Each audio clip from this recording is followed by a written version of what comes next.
पहला one day टाकरा Pakistan Melbourne में Australia को बड़ा हदफ देने में नाकाम रहा है। पाकिस्तान की पूरी टीम सिर्फ 203 रन्स बना पाई है। ओपनर्स चले ना ही टॉप ऑर्डर, मिडिल ऑर्डर्स भी जमकर ना खेल पाए। साइम अयूब 1, अब्दुल्ला शफीक 12, बाबर आजम 37 और मोहम्मद रिजवान ने 44 रन्स बनाए हैं। कामरान गुलाम 5, सलमान अली आगा 12 रन्स बनाकर चलते बने और शाहीन शाह अफरीदी ने जिम्मेदारी का मुजाहिरा किया, 24 रन्स का इजाफा किया। नसीम शाह की बेहतरीन बल्लेबाजी, 4 छक्के और 1 चौका लगाया। फास्ट बॉलर ने 40 रन की इनिंग्स खेली। मिचेल स्टार्क ने 3 खिलाड़ियों को पवेलियन भेजा। PAT Cummins, Sen Abbott, Adam Zampa और लिबिशन की एक विकेट। ऑस्ट्रेलिया ने टॉस जीतकर पहले बॉलिंग का फैसला किया था। पहला वनडे टाकरा पाकिस्तान मेलबर्न में ऑस्ट्रेलिया को बड़ा हदफ देने में नाकाम। पाकिस्तान की पूरी टीम 203 रन बना पाई। ओपनर्स चले ना टॉप ऑर्डर, मिडिल ऑर्डर्स भी जमकर ना खेल सके। साइम अयूब 1, अब्दुल्ला शफीक 12, बाबर आजम 37 और मोहम्मद रिजवान ने 40 रन बनाए। कामरान गुलाम 5, सलमान अली आगा 12 रन बनाकर चलते बने। शाहीन शाह अफरीदी 24 रन बनाकर आउट। इसी पर बात करने के लिए जाहिद मकसूद साहब हमारे साथ मौजूद है। जाहिद साहब, शुक्रिया आपके वक्त का। क्या कहेंगे पाकिस्तान की जानिब से जिस तरह की परफॉर्मेंस का मुजाहिरा किया गया है? ओपनिंग का मसला पहले ही था, टॉप ऑर्डर नाकाम रहा और महज 203 रन बनाए हैं, 204 रन का हदफ दिया। देखें तो इन 203 रन भी with the blessing of Naseem Shah कहना चाहिए, जिन्होंने कैरियर बेस्ट 40 रन की इनिंग खेली है। इसके पहले उनका हाईएस्ट 18 रन थे। शाहीन अफरीदी बहुत अच्छा खेल गया, 24 रन बनाकर अपना हिस्सा डाल गया, वरना 117 पे 6 विकेटें पाकिस्तान की गिर चुकी थी। और जैसा आपने खुद जिक्र किया कि अब्दुल्ला शफीक और साइम अयूब की जोड़ी जो है कहीं भी वो 100 की शराकत करते हुए दिखाई नहीं देती। आज साइम अयूब का डेब्यू था, वो सिर्फ 5 गेंदों के मेहमान बने और बोल्ड हो गए। स्टार्क की गेंद पर उनकी तेज आती हुई गेंद को वो समझ ही नहीं सके और यही कुछ कामरान गुलाम के साथ हुआ। लेकिन अब्दुल्ला शफीक थोड़े से कदरे बेहतर नजर आ रहे थे, वो 12 रन पर आकर चलते बने और इस तरह से पाकिस्तान की आधी से ज्यादा टीम जो है वो 117 रन पर ढेर हो गई थी। ये तो आखिरी 4 खिलाड़ी थे जिन्होंने 86 रन का इजाफा किया और पाकिस्तान 200 क्रॉस करने में कामयाब हुआ। लेकिन पुअर परफॉर्मेंस करार दी जानी चाहिए, एक भी 50 नहीं है पाकिस्तान की तरफ से। और खास तौर पर सबसे बड़ी बात यह है कि पाकिस्तानी टीम पूरे 50 ओवर्स नहीं खेल सकी। जो टीम 46.4 ओवर्स में आउट हो जाए फिर उसके लिए जीत बहुत मुश्किल हो जाती है। हालांकि पाकिस्तान ने अपनी तमाम तर जो है इस वक्त बेस्ट बॉलिंग जो है वो मैदान में उतार रही है पाकिस्तान ने, क्योंकि 4 फास्ट बॉलर पाकिस्तान के पास मौजूद हैं। शाहीन अफरीदी, नसीम शाह, हारिस रऊफ और फिर मोहम्मद हसनैन, जिन्होंने चैंपियन कप में बहुत अच्छी बॉलिंग की थी, 17 विकेटें ली थी। इनके साथ इरफान खान मीडियम पेसर हैं, साइम अयूब गेंद कर लेते हैं, तो मुश्किल होगा ऑस्ट्रेलिया के खिलाफ काफी, क्योंकि उनकी लंबी बैटिंग साइड है और खास तौर पर लबुशेन और मैक्सवेल पाकिस्तान के लिए खतरनाक साबित हो सकते हैं। लेकिन आज जहां पाकिस्तान की बैटिंग की बात की जाए तो बाबर आजम की मैं तारीफ करूंगा, एक अच्छे टच में दिखाई दे रहे थे। बाबर आजम को आपको याद होगा टेस्ट मैचों में बाहर बिठा दिया गया था, लेकिन आज अच्छा खेल रहे थे कि बहुत अच्छी गेंद पड़ी एडम जंबापी जिस पर वो बोल्ड हो गए। और ओवरऑल देखा जाए तो पाकिस्तान की बैटिंग ने मायूस किया और टॉप ऑर्डर तो बिल्कुल पाकिस्तान के एक दफा फिर फेल हो गया। मिचेल स्टार्क ने 3 विकेट ली, पैट कमिंस ने 2, उनके फास्ट बॉलर्स काफी रहे। सीन एबट ने 1 विकेट ली। सलीम खालिक साहब भी हमारे साथ मौजूद है। सलीम खालिक साहब, 50 ओवर्स भी पाकिस्तानी टीम नहीं खेल सकी है, 204 रन का हदफ दिया गया है पाकिस्तान की जानिब से। अब बॉलर्स पर क्या जिम्मेदारी आयद होती है? जी, बॉलर्स पर भारी जिम्मेदारी आयद होती है, लेकिन अगर ये स्कोर 225-230 हो जाता तो पाकिस्तान के पास भी अच्छा चांस होता, ज्यादा चांस होता। अभी भी चांस है मैं कहता हूं, क्योंकि पिच में पेसर्स के लिए मदद मौजूद है। आपने जिस तरह से देखा होगा कामरान गुलाम को जिस तरह करने से आउट किया शॉर्ट पिच बॉल पे, तो पिच में जान तो है।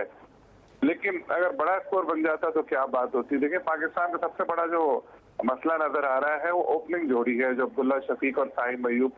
13 इंटरनेशनल क्रिकेट में इनिंग्स वो खेल चुके हैं और सिर्फ 99 रन बनाए, यानी 13 मैचों में मिलकर भी 100 रन नहीं बना सके कोई शराकत इनकी। 7.61 की इनकी जो है वो एवरेज है। तो जब आपके ओपनर इस तरह खेले तो टीम पर प्रेशर आ जाता है। अभी पिछले दिनों में टेस्ट कप्तान शान मसूद का इंटरव्यू किया था, उनसे भी सवाल किया था, उन्होंने तो खैर डिफेंड किया, लेकिन इस हवाले से पाकिस्तान को गौर करने की जरूरत है। हम लोग देखें बहुत जल्दी स्टार बनाए थे, टाइम को भी हमने बहुत जल्दी स्टार बनाया और पता नहीं हर तर्ज में उनको मुसलसल खिलाए जा रहे हैं। वो 4-5 इनिंग में नाकाम होते हैं, एक थोड़ी बेहतर इनिंग खेल देते हैं और फिर वो चलता रहता है। तो ओपनिंग की वजह से नीचे प्रेशर आता है। बाबर आजम नो डाउट आज बेहतर खेलते नजर आ रहे थे, फास्ट बॉलर्स के खिलाफ उनके कुछ स्ट्रोक्स बहुत अच्छे थे, लेकिन उनका जो देरीना मसला है स्पिनर्स को नहीं खेल पाना, खास तौर पर लेग स्पिनर को, वही उनके साथ आज भी वही हुआ कि वो जैम्पा की गेंद पर वो बोल्ड हो गए और जैसे ही 10 मिनट में गेंद संभाली इस तरह और वो बाबर गए। तो यानी बाबर के जो मसाइल है स्पिनर वाले वो भी खत्म नहीं हुए, उनको इस पे सीरियस जाना पड़ेगा। रिजवान अच्छा खेल रहे थे लेकिन उनका मसला यही है कि वो 30-40 इस तरह का स्कोर करते हैं, उसके बाद वो आउट हो जाते हैं। कामरान गुलाम को बॉल अच्छी पड़ गई। आपने अगर कमेंटेटर का तबसरा सुना होगा जब उनके आउट का रिप्ले दिखा रहे थे तो उन्होंने कहा था ये मुल्तान नहीं है बेबी, ये MCG है।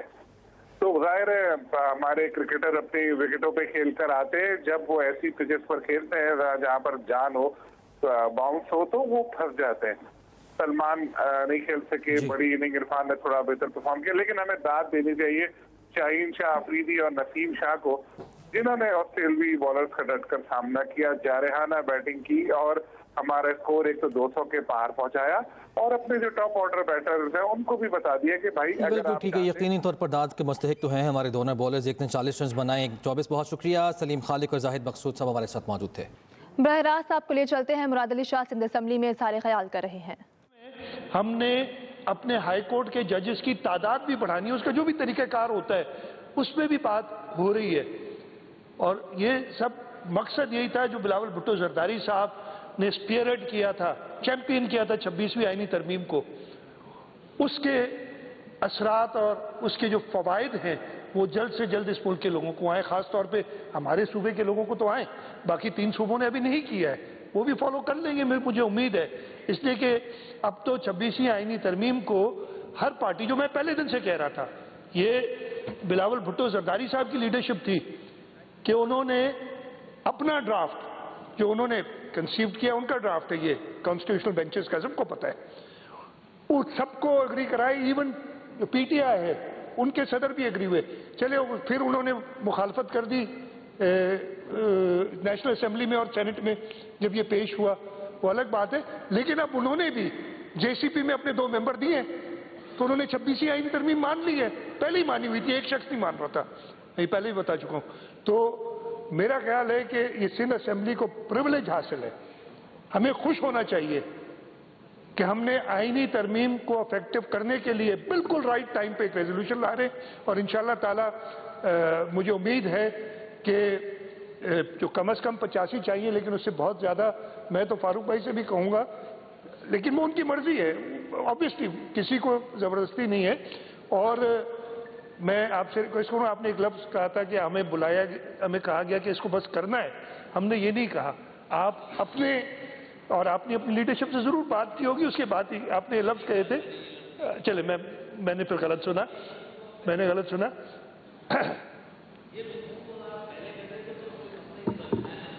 चलिए आप सुन ली ना, अब ताली बजा दीजिएगा। बहुत शुक्रिया जी।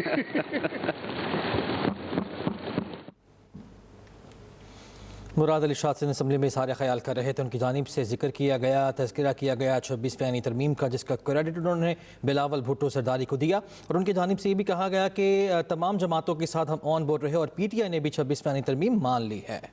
स्मोक का राज, मुल्क में फ़ज़ाई आलूदगी के बायस मुल्तान का पहला नंबर। मुल्तान का एयर क्वालिटी इंडेक्स 525 रिकॉर्ड। दुनिया भर में भारतीय दारुल हुकूमत दिल्ली सरे फहरिस्त। लाहौर आलमी सतह पर दूसरे नंबर पर रहा। लाहौर के स्कूल्स में प्ले ग्रुप से 5वीं जमात तक के 1 हफ्ते के लिए छुट्टियां दी गई हैं। सीनियर वज़ीर पंजाब मरियम औरंगज़ेब कहती हैं, भारत से मुज़ाकरात से ही स्मोक के मामलात बेहतर कर सकते हैं।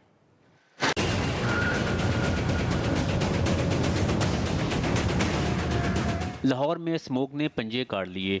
भारत से आने वाली आलूदा हवाओं से बागों के शहर लाहौर में सूरत हाल अबतर हो गई, जिससे शहरियों में आंखों, गले, फेफड़ों के अमराज में इजाफा हो रहा है। सुबह सुबह स्मोक वगैरह होती है। अब हमारा काम पे हम जाते हैं, हमारी आंखों में, मेरी आंख एलर्जी हो गई, मेरी आंखों में इतनी बुरी एलर्जी हो गई है कि आप बता नहीं सकता। हुकूमत को इसके बारे में सोचना चाहिए, ना सिर्फ सोचना चाहिए बल्कि इसके बारे में कोई हल निकालना चाहिए। हुकूमत हमारी बातें तो बहुत करती है, लेकिन अमलन जो है ये बिल्कुल ज़ीरो है। लाहौर में बढ़ती आलूदगी के बायस 9 नवंबर तक प्राइमरी स्कूलों को छुट्टियां दे दी गई हैं। स्मोक कंट्रोल करने के लिए जुमा हफ्ता इतवार को हैवी ट्रैफिक के दाखिले पर पाबंदी आयद की गई है। ग्रीन लॉकडाउन के तहत हॉटस्पॉट एरियाज में LWMC की जानब से पानी का छिड़काव किया जा रहा है। कमर्शियल जनरेटर चलाने पर पाबंदी आयद है। जबकि बारबेक्यू की दुकानें रात 8 बजे और शादी हाल रात 10 बजे बंद किए जा रहे हैं। अफसार तालिब, एक्सप्रेस न्यूज़, लाहौर। भारत से हवा का रुख तब्दील हुआ है, जिस पर लाहौर में स्मोक की शिद्दत में काफ़ी हद तक कमी आई है। शहर में इस वक्त स्मोक की क्या सूरत हाल है, जानेंगे अपने नुमाइंदे अफजाल तालिब से। बताइएगा अफजाल। आज जी बिल्कुल लाहौर जो है वो पाकिस्तान के 3 शहरों में बदस्तूर सर फहरिस्त है। आज एयर क्वालिटी इंडेक्स जो है इस वक्त 585 रिकॉर्ड की गई है। फ़ज़ा भी धुंधली धुंधली है, गिरदो गुबार की वजह से लोग शहरी काफ़ी मुतासर हो रहे हैं। ख़ासतौर पर दिल और सांस के मरीज़ों को ज़्यादा मुतासर हो रहे हैं, जबकि कमज़ोर साफ अफराद भी नज़ला, ज़ुकाम, खांसी, बुखार और आंखों में जलन और गले की खराश की वजह से हस्पतालों का रुख कर रहे हैं, जिसकी वजह से लोग खासी परेशानी दिखाई दे रही है। शहर माहरीन का कहना है कि इस तमाम सूरत से बचने के लिए मास्क का इस्तेमाल करें और ग्लासेस का इस्तेमाल करें, घरों से बेजा ना निकलें। लेकिन रोज़गार के लिए लोगों को बाहर निकलना लोगों की मजबूरी बन चुका है। हुकूमत पंजाब की तरफ से आलूदगी को कंट्रोल करने के हवाले से इकदाम किए गए हैं। जो छोटी प्राइमरी स्कूल के बच्चे हैं उनके लिए सेहत के बेहतरी के लिए जो है वो आज से 9 अक्टूबर तक पाबंदी आयद कर दी गई। तमाम सरकारी और प्राइवेट स्कूल इस पर अमल दरामद करने के पाबंद है। इसी तरीके से जो है हैवी ट्रैफिक के लिए जुम्मा हफ्ता तवार जो है वो हैवी ट्रैफिक के लाहौर में दाखिले पर पाबंदी आयद की गई है। स्मार्ट लॉकडाउन एरिया में पानी का छिड़काव किया जा रहा है ताकि गिरदो गुबार को रोका जा सके। इसी तरीके से बारबेक्यू रात 8 बजे तक जो है फरोख्त किए जा सकते हैं। तमाम सूरत हाल के बावजूद आलूदगी जो है वो कम होने का नाम नहीं ले रही। इस हवाले से शहरियों का ये कहना है कि हुकूमत को इस हवाले से साल भर जो इकदाम करने की ज़रूरत है ताकि पोल्यूशन पैदा करने वाले अनासर को ख़त्म किया जा सके और लोगों को रिलीफ मिल सके। इसके साथ साथ मैं मौसमिया का कहना है कि आइंदा जो है 1-2 रोज़ तक बारिश के इम्कान नहीं, मौसम खुश रहेगा। जी अफजाल तालिब, आपका शुक्रिया। मुश्किल मौसमी हालात का मुकाबला सब मिलकर ही कर सकते हैं। सीनियर सूबाई वज़ीर मरियम औरंगज़ेब की आवाम से अपील, कहती हैं धुआं फैलाकर इंसानी ज़िंदगी से ना खेलें। खित्ते का मीडिया, दानिश्वर, सोचो हसास रखने वाले लोग राय आमा हमवार करने में अपना किरदार अदा करें। मुश्किल मौसमी हालात का मुकाबला सब मिलकर ही कर सकते हैं। सीनियर सूबाई वज़ीर मरियम औरंगज़ेब की आवाम से अपील, कहती हैं धुआं फैलाकर इंसानी ज़िंदगी से ना खेलें। खित्ते का मीडिया, दानिश्वर, सोचो हसास रखने वाले लोग राय आमा हमवार करने में अपना किरदार अदा करें। आपको बताएं कि मरियम औरंगज़ेब की जानिब से कहा गया कि मुश्किल मौसमी हालात का मुकाबला सब मिलकर ही कर सकते हैं। सूबाई वज़ीर मरियम औरंगज़ेब की आवाम से अपील की गई है, कहती हैं धुआं फैलाकर इंसानी ज़िंदगी से ना खेलें।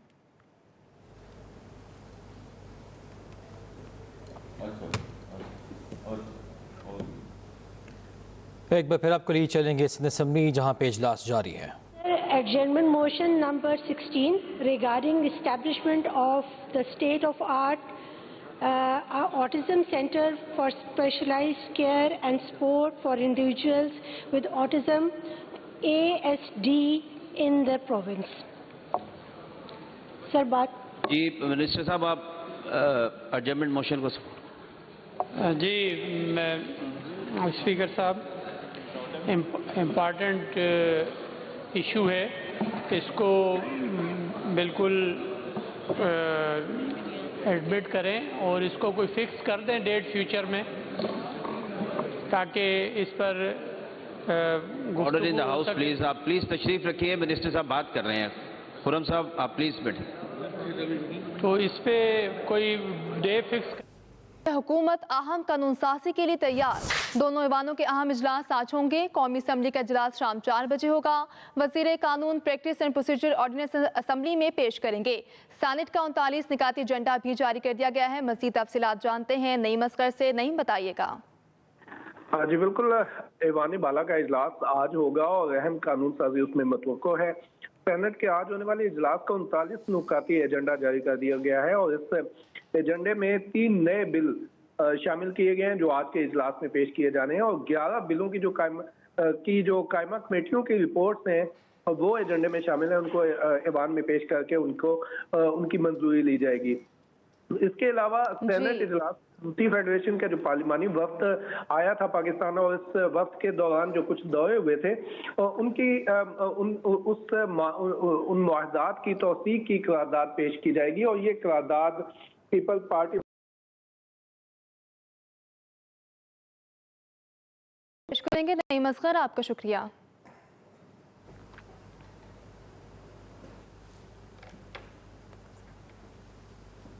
वज़ीर आला KP अली अमीन गंडापुर इस वक्त गुफ्तगू कर रहे हैं।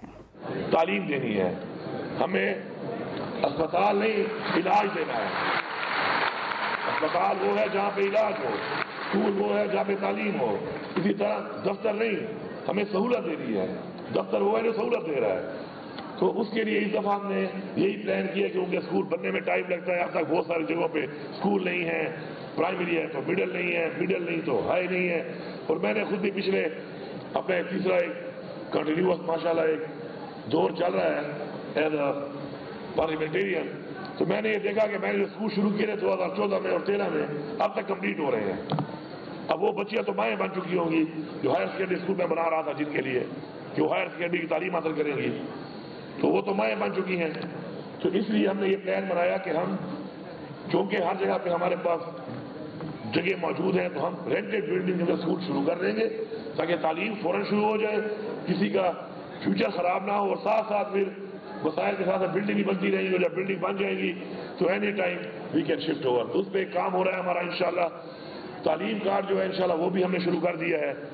हमारे जो मर्ज डिस्ट्रिक्ट हैं उन पर हमारा मेन फोकस है, क्योंकि हमारे लिए कुर्बानी देने की वजह से उनके इंफ्रास्ट्रक्चर खराब हुए, उनके हालात ठीक नहीं रहे, तो वहाँ पर भी इंशाल्लाह इसको एक्सटेंड किया जा रहा है। और साथ साथ स्टाइपेंड भी दे रहे हैं अपनी बच्चियों को हम, ताकि जो हमारी बच्चियाँ हैं वो ज़्यादा तालीम हासिल करें, ताकि बेहतरीन माएँ बन के बेहतरीन माएँ ही बेहतरीन कौमें बनाती हैं। तो जब तक इंशाल्लाह हमारी हुकूमत का फोकस है कि इंशाल्लाह हम अपनी कौम को उठाने के लिए अपनी उन माओं को तालीम देंगे। बानी पीटीआई और बुशरा बीबी की जमानतों पर फैसला 18 नवंबर को सुनाया जाएगा। 190 मिलियन पाउंड रेफरेंस में बुशरा बीबी की दरखास्त जमानत पर फैसला महफूज। तफसील जान लेते हैं, हमारे नुमाइंदे फयाज महमूद हमारे साथ मौजूद है। फयाज, आगाह कीजिए।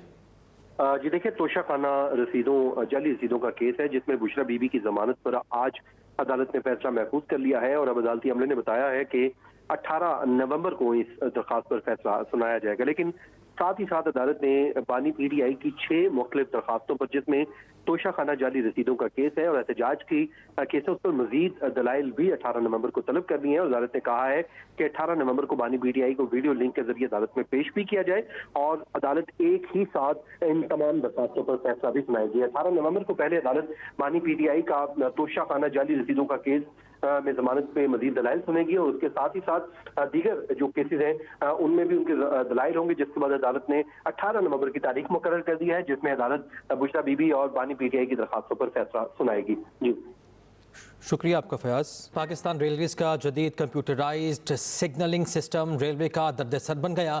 ज़राए के मुताबिक ये सिस्टम, इसमें शामिल जदीद कंप्यूटराइज्ड सिग्नलिंग सिस्टम 2009 में दरामद किया गया था।